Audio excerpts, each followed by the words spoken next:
Straight Life by Art and Lori Pepper.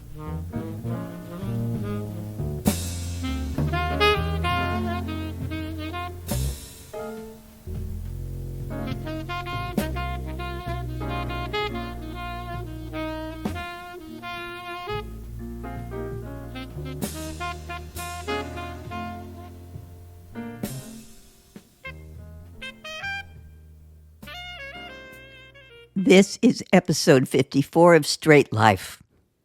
In episode 53, we heard an eloquent downbeat report on Art Pepper's decline and fall.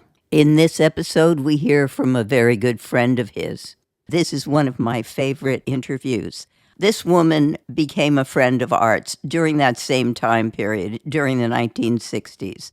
In the book, I call her Ann Christos, but she's long since passed away.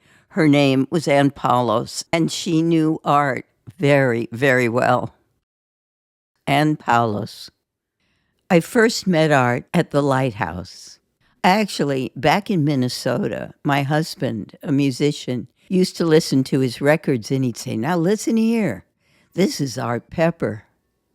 And then when I came to California, I went down to see him, and I was fascinated by him. I started following him around. He thought I was insane. I heard that he was sleeping in East LA in a car, and I remember I woke up at about 3 a.m. The passage of the moon by the window, the light, had awakened me. I got up and went down to East LA and drove up and down the streets looking for him. I saw him the next night and I said, "I looked for you." He said, "I was sleeping in a car on such and such street." He was playing at the Lighthouse. I don't know what he was doing. He was on the streets. I don't know what drove me, but I felt I just had to help him. I talked to a black trumpet player, Joe Gordon, and he said, "Don't get involved with him. He'll just drag you down." I said, "It's not sexual or anything. I don't know what it is. I just feel that he needs help." 2 weeks after I looked for him in the car, I heard that he was in jail. I was at work, and it came over the radio. And I went down to Esther, a waitress at the Lighthouse. I said, "Art's in jail. Let's bail him out." It was about $500, and he didn't particularly want to come out. He really thought we were insane. We got him an attorney, too, but Art said, "Don't waste your money." What year was that, 1960? He went to Esther's house, and he wanted to fix real bad, and she wouldn't. She had eyes for Art sexually. Art knew it, and he wouldn't give her any satisfaction, but I think he did that time, and then he tried to manipulate her from there. She wouldn't give in, so he took a hammer after her. She called me up, "He's insane, he's insane." So she brought him to my house. He sat down at the piano out on my porch. And that's when I recognized his scowling smile. I looked at him and I realized that he wasn't smiling. He was scowling. Then he started working on me silently. Finally, I took him to East LA. He stayed there for a couple of days. I wasn't using at the time. I was just drinking. I came out here, and I think I used the first 6 months, and then I cleaned up, got out of it, And Art says, "That won't last long."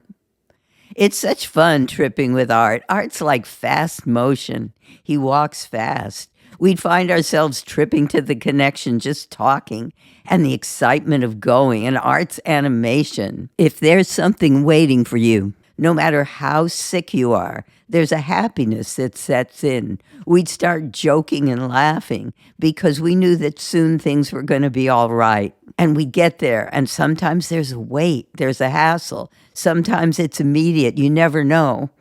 I guess this is all part of the game. Art was very handsome, very, very handsome. I thought he had a strong face, but others say there's weakness in it. I hear strength in his blowing, and I guess I see it in his face. While Art was out on bail, he recorded for less. Les gave him a $15 advance. Art's folks had told Les, don't give Art any money. But he talked Les out of $15, saying that at least we could buy a soda and go to a movie. I had an old 47 Dodge, and I had a fifth of vodka in the car.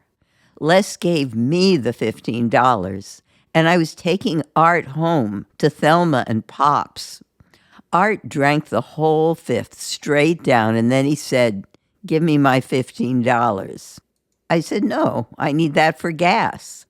And while we were still in Hollywood, the generator or something crapped out, and the car stopped. Art got out of the car and said, give me my money. It's my money. I worked for it. And I knew he was right. He makes you feel guilty. I said, but we've got to get the car fixed. He had to get home. We didn't have cab fare or anything. That was the night he beat me up. He turned into an ape, huffing and puffing and stomping. He disappeared behind a house and hide behind a bush like an animal. And then he came out and grabbed my purse, turned it inside out, threw it across the street. This must have lasted an hour. And he pounded me on the chest and then hit me in the face or something. And my glasses fell to the ground, and we both looked at him. And he picked them up and handed them back to me. I was scared stiff, but that indicated that he was a milquetoast. He wouldn't hurt anybody. I still didn't give him the money, and he kept threatening, and he said, you're so ugly. You're so ugly, and you got a bad body. I can't remember, just venom, degrading things, degrading to me. And I kept saying, I know that. And he'd stop. And as soon as I said I knew it, and it didn't affect me, then he'd try something else to demoralize me. I was aware of all my deficiencies, so there wasn't anything he could do to me. And then he started to laugh when he realized he couldn't get me in that area. There was a party going on, and I remember going and sitting on the porch at that party and daring him. He came over and he sat down too, and he said, please give me my money. And I said, okay. I gave him the money. And I called up Pops, and he came and got me. Art was gone for 3 days that time. While Art was still out on bail, Diane got out of Norwalk. Art asked if he could bring her out to my house in Manhattan Beach. I said, sure. I was curious. He brought her, and she was very paranoid at first because she didn't know what I was to Art. But I had nothing to hide. In fact, I told Art he didn't have to pay back anything because it was given. I asked nothing in return. Diane could recognize a female threat, and I wasn't. I've had a lot of male friends that way. Art and I became friends because he knew I wasn't asking anything of him, sexually or emotionally. I just wanted to know him. I accused Art one time. I said, you're so stingy. I bet you don't even have a pee-pee. And he pulled down his pants and he showed me and he said, and it really gets big too. He ought to remember that one. We just cracked up. Art had Diane in anklets and tennis shoes and cotton dresses, frumpy. I asked her why she dressed like that, and she said, because Art likes it. Then he went back to jail, and Diane was living with her sister, Marie. And she called me up, and she said, why don't you come to Hollywood and pick me up? I feel like doing something. I didn't recognize her on the street corner. She had had her hair done, and she looked sharp and pretty. She was Polynesian or something. She had a small nose, wide, very, very dark eyes. Her mouth, the bottom lip had a nice contour, but the top lip was in 2 points instead of round. And she was always sort of smiling when she spoke. Diane was very articulate, very fastidious, took good care of Art, kept him nice. But when he went to jail, boy, she came out. She looked like she was on the street whoring, only high class, a high-class call girl. Diane could be mean to Art. Going to SCORE in East L.A. one time, I was driving with Art in the front seat and Diane in the back, and Art was whining or something. Diane said, "Art, stop it." He wouldn't. So she took her purse and just beat him over the head with it. Art had my radio, and he took this radio, laid his head on it, and buried himself in the sound. During the times Art stayed with me, he never listened to music. I played his records, and he was forced to hear them. But when I was at work, he'd just watch TV. He wasn't interested in what anybody else was doing. He didn't have to hear it. He had his own thing, his own feelings, his own thoughts. Music was nothing Art ever had to struggle with. It was always there, it seems. He never practiced that I know of. He could pick up a horn. One time, he blew a horn, the upper register was out, and he just blew around it. His mind eliminates any kind of hassle. Say, pads falling off, he just ignores it. And Art has no tolerance for imperfection in other musicians. Frank Strazzeri had started out as a classical pianist and had just recently been blowing jazz. And they were at the Lighthouse, and Frank wasn't blowing to Art's satisfaction, and I guess Art put on that scowl. People look at him and they think he's smiling. I guess for the audience, so they don't really know what he's thinking. But the musicians know. When they got off the bandstand, Frank came up and started apologizing to Art, and Art wouldn't even listen to him. He just turned him off, like if a musician doesn't blow good, he doesn't want them apologizing anyway. But when things are moving right behind him and he blows, actually he sets the beat. He's so solid himself. He used to test Diane to see if she really was hearing. And he told me once he found out that she didn't know what was happening, that she was a phony. And then he'd pull it on Christine. He did it to me a few times, but I was listening, and I knew what was happening. Art and Christine were living downstairs, and he got a gig at the Blue something or other. It was a trio, and he came off the stand, and he said, "Good drummer." I looked at him. Christine said, "Yeah, he really swings." And I said, "He rushed." Art smiled at me. Christine got furious because I was right. He was rushing.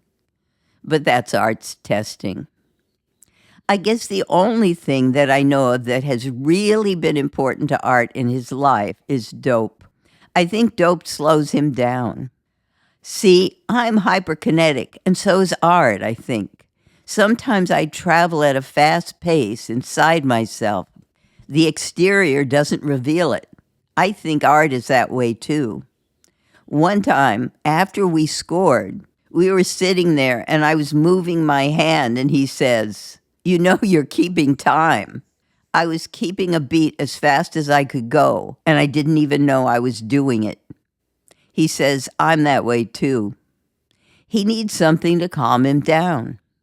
And another thing, when you're on drugs, I've heard this stated many times, you don't give a shit what the public thinks out there. You just shut them out and do what you want to do. You can't feel criticism, looks. Art's lifestyle is complaining and bitching. That's part of his personality. People that know him, they just hear it and forget it. Some people want to do something to correct some of these things that are ailing him, and they'll extend whatever services, like if he doesn't feel good, or if only I had a drink or a fix. Some people go out of their way, like I did, and I never got anything back for what I did. I can't explain it. I was lonely, and Art was company, and when he's happy, he's a pleasure. When Art's happy, he's funny. When he's happy, he's like a little kid with new toys.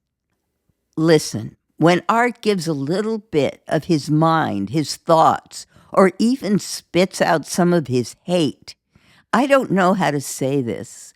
When he shows you a part of himself, no matter what part it is, that's an extension of his friendship, because Art doesn't say much to anybody. But if he even gives you some of his humor, his laugh, it's such a gas. Oh, Art's always polite to his fans, with his square fans always, but with the dope fiends, the really down-and-out junkies, To them, he's a star. They make him a star. And he's even more gracious to them because he knows that. They need his fame, and he gives them some of it when he talks to them. And he knows that. There are some people who love him, but they're very destructive. I feel like I was one of them at one time. They'll give him dope for nothing, even when he's trying to stay cool. And he has tried. But he can't say no to them. He doesn't want to offend them, and he's not strong enough to resist. People will come up and just give it to him for nothing to buy his friendship. But that doesn't buy Art's friendship. That's what they never find out. Art used to think I was insane. He'd say, "There's that crazy girl," because I'd always go see him. He was worth traveling to see, 40 miles, whatever. To me, Art is beautiful. I'm not in love with him. I love him.